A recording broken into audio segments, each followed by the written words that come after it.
ڕێز و سڵای تایبەتم هەیە بۆ هەمووی بنێرانی خۆشەویستی ڕۆژهەڵات تیڤی دیسان لەگەڵ هاوکارانم هاتوینتە میوانی ماڵەکانتان بۆ پێشکەشکردنی بەرنامەیەکی تری تەوارەکان. تۆری ئەم جارەی بەرنامەکەمان سەبارەت بە چاوخشاندنێکی کورتە بەسەر مێژووی خەباتی ژنانی ڕۆژهەڵات. سەرەتا چەند هەواڵێک دەبینین و دەبیستین و دواتر دەگەڕێنەوە بۆ لاتان.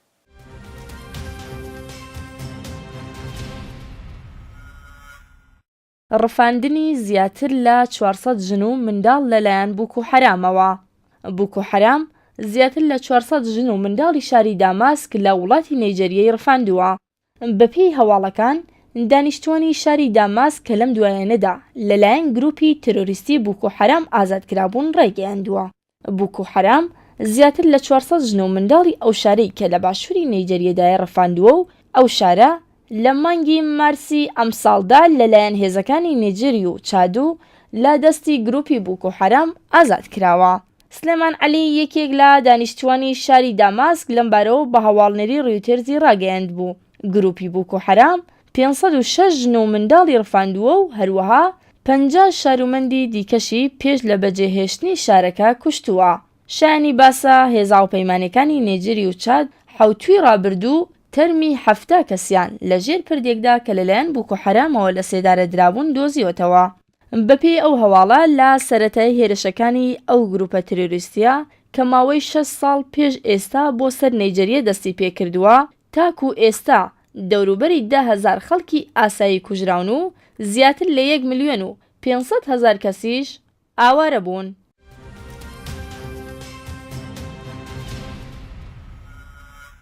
تەرمی کچە خوێندکارێک لە سەرشەقام دۆزرایەوە. تەرمی کچێکی کوردی خەڵکی شاری ماکۆ لە یەکێک لە شەقامەکانی شاری سەڵماز لە پارێزگای ورمێ فڕێدراوە و لەلایەن خەڵکەوە دۆزراوەتەوە. بەپێی زانیاریەکانی باس نیوز ئەو کچە ناوی مەهناز بووە و لە شاری سەڵماز سەرقاڵی خوێندن بووە و دەوترێت کە لەلایەن 2 کەسەوە ڕفێنراوە. سەرچاوە ناوچەیەکان باسییان لەوە کردووە کە ئەو کچە کە لە شاری سەڵماز لەلایەن 2 کەسەوە کە برای یەکتر بوون لە بەردەم زانکۆ ڕفێنراوە و دواتر کوشتویانە. تەرمی مەهناز بە مەبەستی پشکنین ڕەوانەی پزیشکی دادوەری پارێزگای ورمێکراوە و هەروەها هەواڵەکان باز لەوە دەکەن کە ئەو 2 کەسە واتە بکوژەکان دەستگیر کراون.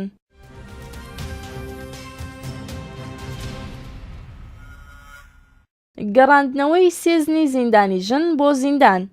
بەدوای کۆتایی هاتنی مەرەخەسی نەورۆزی 3 زیندانی باوەڕمەند و سیاسی ژن بۆ زیندانەکانی ڕژیم گەڕێنرانەوە. بەپێی هەواڵی کەمپەینی بەرگری لە زیندانیانی سیاسی و مەدەنی، 2 زیندانی بەهایی ژن بە ناوەکانی فاران حسامی، نەسیم ئەشرەفی و هەروەها زیندانیەکی سیاسی ژنی دیکە بە ناوی مەریەم شەفیعپور کە ڕۆژی پێنجشەممە ڕێکەوتی 28 ڕەشەمەی ساڵی ڕابردوو مەرەخەسیان پێدرابوو. بەدوای کۆتایی هاتنی مەرەخەسی نەورۆزیەکەیان بۆ زیندانەکانی کۆماری ئیسلامی گەڕێنرانەوە.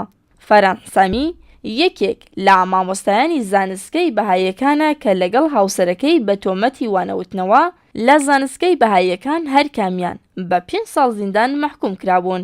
ناوبراو ئێستاکە نزیک بە 3 ساڵە لە زینداندایە و هەروەها لە کاتی دەست بەسەرکراندا منداڵەکەی تەمەنی 3 ساڵ بووە و ماوەیەکی لەمەو پێشیش خەڵاتی مافی مرۆڤی ڕەهایی وەرگرتووە.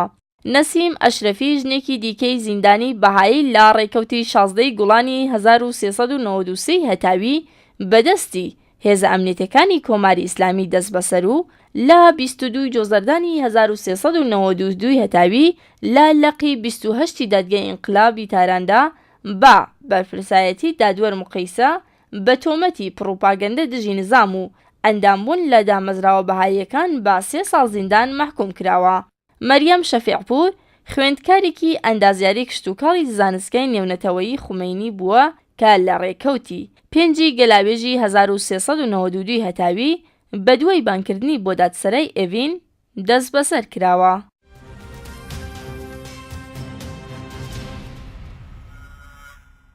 گواستنەوەی زیندانیەکی سیاسی ژن بۆ زیندانی ئێڤین. زیندانیەکی سیاسی ژن لە زیندانی قەرچەکی وەرامین بۆ زیندانی ئێڤین گواسترایەوە.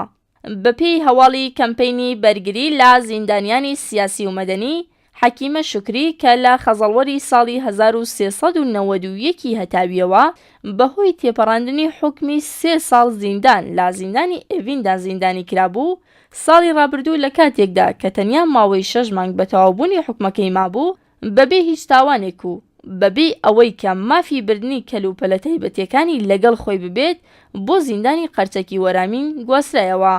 ناوبراو تاکو ئێستا چەندین جار بە گواستنەوەی بۆ زیندانی وەرامین کە شوێنی زیندانیانی ئاساییە و هەروەها بە زیندانیکردنی ژنان لە بارودۆخی خراپی ئەو زیندانە ناڕەزایەتی دەربڕیوە و 6 ڕۆژ پێش ئێستاش ڕایگەیاندبوو لە ئەگەری بەڕێوەنەبردنی یاسا لەسەر ناوبراو دەست دەداتە مانگرتن و ئێستاکەش بۆ زیندانی ئێڤین گواستراوەتەوە. شانی باسە ئەو زیندانیە سیاسیە ژنە تووشی نەخۆشی چاو بووە و ئەوە لە کاتێکدایە کە لە مافی چارەسەریە سەرەتاییەکانیش بێبەشە.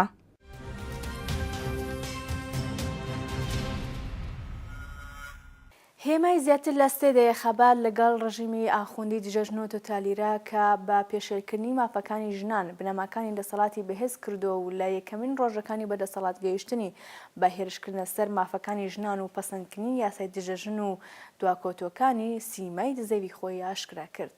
بەردی بناغەی ڕژیمی ئیسلامی لە ئێران بە پەسەندکردنی یاساکانی هەڵاواردن دانراوە. ژنان بەردەوام قوربانیانی سەرەکی هەژاری، بێکاری، لەشفرۆشی، هەڵاوسان و گرانی احتیاد و باقی کێشە کۆمەڵایەتیەکان لە ئێراندا و ئێستاش بە پەراوێزکەوتنی زیاتری ڕژیمی ئیسلامی لە ئاستی نێودەوڵەتی و ئابلۆخە بەربڵاوەکان دژی بەرنامەی ئەتۆمی ئەم ڕژیمە قەیرانی ئابووری زیاتر لە هەر کاتێک کاریگەری لەسەر ژیانی خەڵک بەگشتی و ژنان بەتایبەتی داناوە.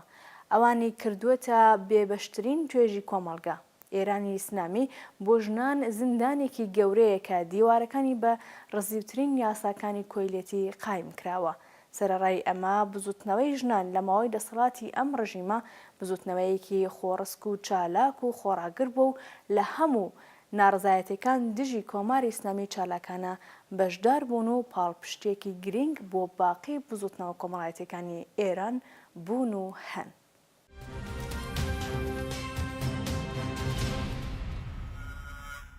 ئێستا بۆ هەموو جیهان ئاشکرا بووە کە لەو دی و درەندەی ڕژیمی ئیسلامی دژی ژنان چ خەباتێکی بەتین لەلایەن ژنان و پیاوانی ئازادیخواز لە ئارادایە و سەرەڕای سیستمی دژەژنی کۆماری ئیسلامی ژنان لە هەموو گۆڕەپان و بوارەکانی ژیانی کۆمەڵایەتی و سیاسی پێکەیەکی گرینگیان بەدەستێناوە.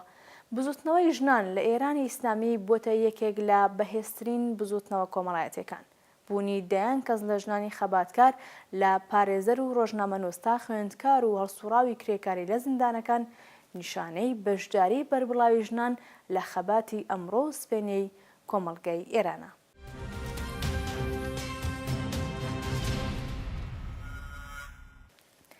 بزوتنەوە کۆمەڵایەتیەکانی ژنان سەرەڕای دەسەڵاتی ڕژیمی ئیسلامی بە خەباتی خۆی بناغەیەکی پتەوی دروست کردو کە هەموو ئاماژەکان دەرخەری ئەو ڕاستیان کە لە گۆڕانکاریەکانی داهاتووی ئێراندا دەبێتە بەهێزترین بزوتنەوەی سیاسی و کاریگەریەکانی تا ئەو دیویستنورەکان دەڕوات. لە کوردستانیشدا ژنان لە چەندەیی ڕابردوو بەشداری بەرینیان لە هەموو بوارەکانی کۆمەڵایەتی، کلتوری، سیاسی و خەباتدا بوو و پێگەیەکی دیاریان دەستەبەر کردووە. بەشداری بەربڵاوی ژنان لە بزوتنەوەی شۆڕشگەرانی کوردستان لە زیاتر لە 3 دەی ڕابردوو و فیداکاری و لەخۆبردووی و بەرخۆدانی ئەوان لە سەنگەری خەبات یارمەتی دەریان بووە تا ئەزموونێکی پڕبەها بەدەستبێن و بەبێ هیچ دوودڵیەک و ماندوونە ناسانە دژی ڕژیمی ئیسلامی خەبات بکەن.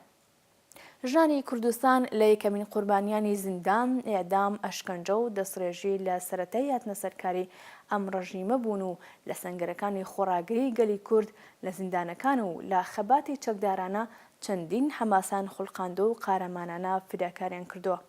بەشداری ژنانی کورد لە بزوتنەوەی سەراسەری ژنانی ئێران بەرچاوتر بوو و لە خەبات دژی دیکتاتۆری ئەم ڕژیمە لە ڕیزی پێشەوەدا بوون.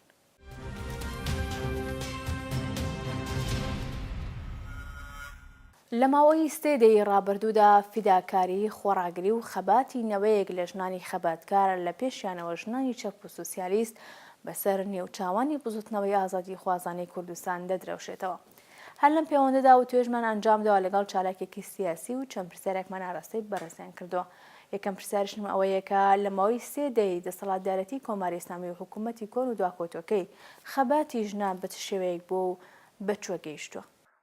بەڵێ ژنی کورد لە بن دەسەڵاتی کۆماری ئیسلامیدا ئەزمونێکی بە درێژایی زیاتر لە 3 دەیە پڕ لە خەبات و هەڵسوکەوتی هەیە.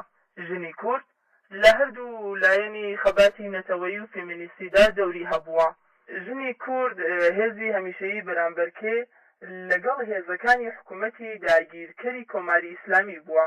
لە کاتی بردننی ڕۆڵەکانیان لە ئێران بۆ سەربازی زۆرەملێ بۆ شەڕی ئێران و عێراق هێزێکی بەرگری بوون لە بەرامبەر هێرشی داگیرکەران بۆ سەر ماڵ و حاڵیان.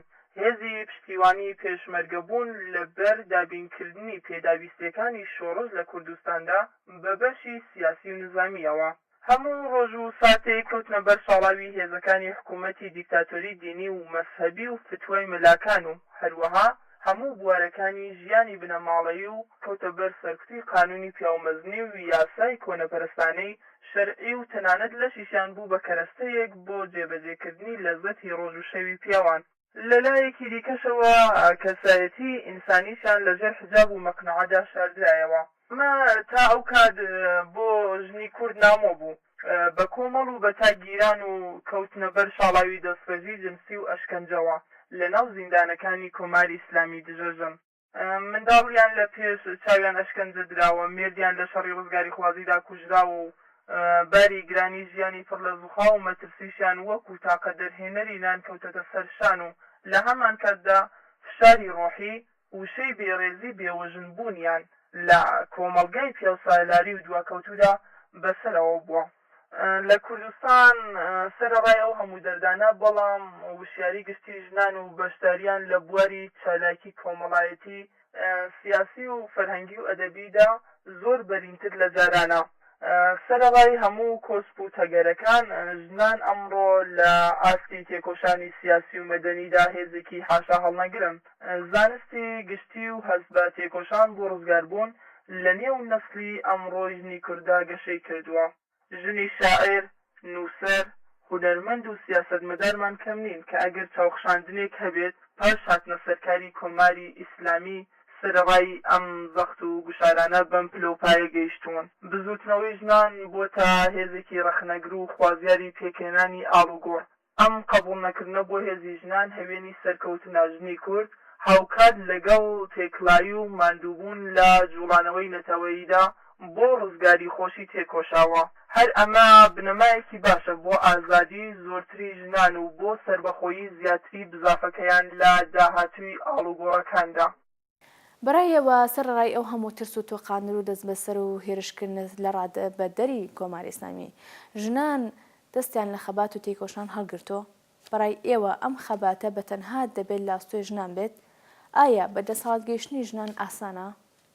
هەروەک لە وەڵامی پێشومدا ئاماژەم پێکرد لە ماوەی زیاتر لە 3 دەی ڕابردوو بۆ ژنی کورد زیاتر لە 36 ساڵ ئەزموونی پڕبایەق بووە. ئەگەرچی لەلایەکەوە دەستکەوتی زۆرمان لە بواری ڕۆشنبیری و وشیاری فێمینیستی بەدەستهێناوە، بەڵام لە لایەکی دیکەوە لەگەڵ ڕێژەی زۆری خۆسووتاندن و ناومێدی ژنان و بگرە دەست ڕێژی جنسی بۆ سەریان و پاشان کوشتنیان و فرێدانیان لێرە و لەوێ ڕوبەڕوو بووینەتەوە.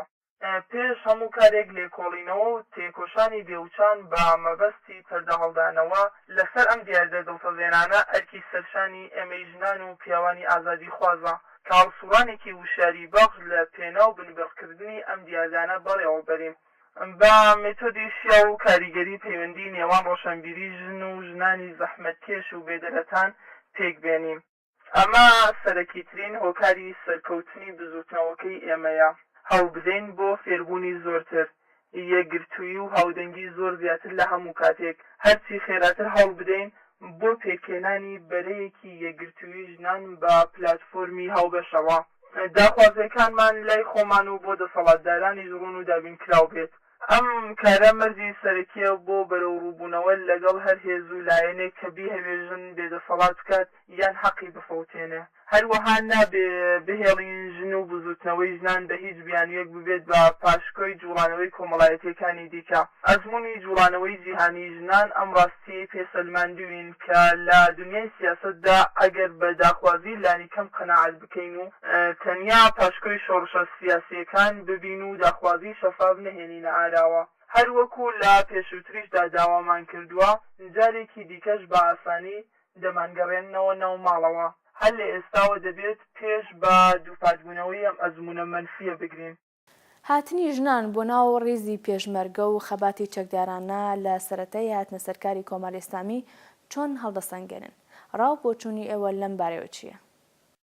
ئەنجامی پێچەوانەی ڕاپەڕینی خەڵکی ئێران لە ساڵی 57 هەتاویدا و هێرشی پەلاماری چەکدارانەی ڕژیمی کۆنەپەرستی ئێران بۆ سەر ماف و ئازادیەکانی کورد کە ڕوبەڕووبوونەوەیەکی گشتی لە لایەن کۆمەڵانی خەڵکی کوردستانەوە بە شوێنەوە بووە خاڵی بەهێزی چەکداربوونی ژنی کورد توانی خرۆشی تایبەتی بەم خەباتە ببەخشێت پەلاماری چەکدارانەی ڕژیمی ئاینی هەرگیز چاوی ئەم توێژەی لە خەبات و تێکۆشان نەترساندووە و بە پێچەوانەوە ژنی کورد بە داهێنانی خۆی ڕاستەوخۆ تاویدایە چەکی پارێزگاری لە ماف و ویست و داخوازیەکانی و کۆمەڵ لە ناو ڕیزەکانی پێشمەرگایەتیدا ڕێکخران و بەشداریان لە شۆڕشی خەڵکی ئازادیخوازی کوردستاندا کرد یەکێک لەو ڕێکخراوە سەرەکیانەی ناو بزوتنەوەی کورد لە کوردستانی ڕۆژهەڵات کۆمەڵە وەک ڕەوتێکی چەب لە کوردستاندا بوو کە لەگەڵ ڕاگەیاندنی هەڵسوڕانی ئاشکرای خۆیدا بڕیاری ڕێخستنی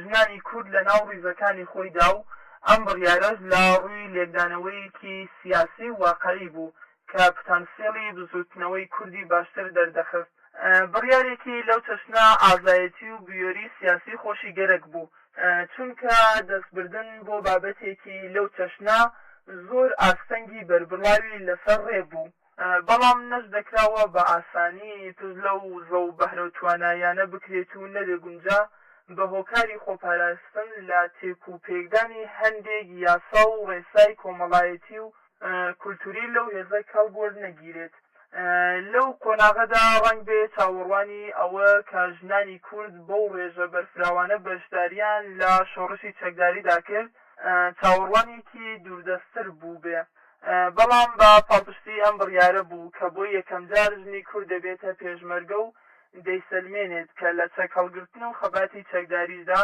پێشەنگە و لە ئازایەتیدا کەم ناهێنێت چونکە ئیرادەی پۆڵایەنی خەبات و بەرخۆدانی تێدا بەهێز بوو ڕاستیەکانی مێژووی لەو پەیوەندیەدا زۆر بەڵگەمان بۆ دەردەخەن و دیادەی ئازایەتی ژنی کوردمان بۆ دەسەلمێنن دیادەی بەشداری لە خەباتی چەکداریدا لە ڕوویەکەوە بەرگریل ئازایانەی ژنانی کورد لە نەتەوەکەیان بووە لە ڕوویەکی تریشەوە خۆسەلماندنی ژن بۆ ویستی بەرابەری لەگەڵ ڕەگەزی بەرامبەری بوو ئەمەش فاکتۆری بەهێز و نییە بوو لە قۆناغی بەرگری چەکداریدا ژنانی کورد سەلماندیان کە دەتوانن پێشمەرگە بن و باری فیزیۆلۆژی ناتوانێت بربەستی هەڵسوڕان و تێکۆشانیان بێت نەریت و کۆمەڵگا و یاساکانی ناکرێت بەر بەداهێنان بگرێت لەو قۆناغەدا سەلماندیان کە دەتوانن سەرەڕای زۆر بربەست و ئاستەنگی سەرڕێیان بوونی خۆیان وەک پیاو بسەلمێنن و لەگەڵ ئەوەشدا کە زۆرترین گوشاری ئاین